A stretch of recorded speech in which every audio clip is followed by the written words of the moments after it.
Welcome back to another Mini Book Monday. Since it's America's birthday, I thought it would be the perfect time to visit the writings of one of the founding fathers. And I started with the autobiography of Benjamin Franklin, which also happens to be the first book in the Harvard Classics series. After reading it, I can understand why Dr. Charles Eliot placed it at the beginning of his collection. Franklin spends a surprising amount of time talking about self-discipline, personal growth, and how to live well. According to Franklin, he grew up under the apprenticeship of his older brother James, who was often harsh and controlling.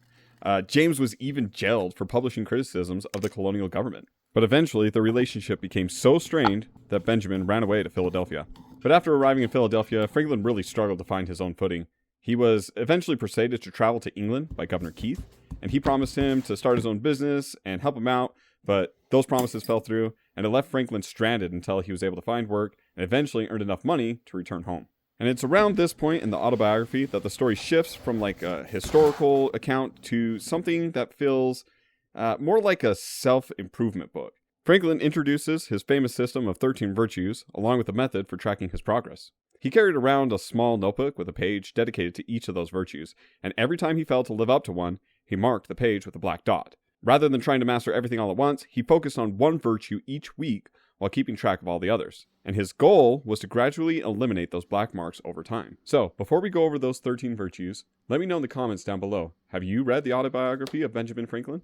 And if you had to compile a list of books that you thought every person should read, what would be the first book on your list? Franklin's 13 virtues were temperance, silence, order, resolution, frugality, industry, sincerity, justice, moderation, cleanliness, tranquility, chastity, and humility. So I was actually introduced to these virtues in high school, where in one of my classes we covered the autobiography of Benjamin Franklin, and I even tried implementing the tracking system for myself. But this was the first time that I'd read the entire autobiography from beginning to end, and I'm really glad that I did. Now that I've done that, I'm thinking about reading my way through all of Dr. Eliot's Harvard Classics, or his famous 5-foot bookshelf, or in my case, the 5-inch bookshelf. I've already started reading through the Journal of John Woolman, and let me tell you, that one's something super special. We're going to have to get to that one. So anyways, that's all I have for today, and I totally... that's a total artistic choice to have the titling slightly offset like that.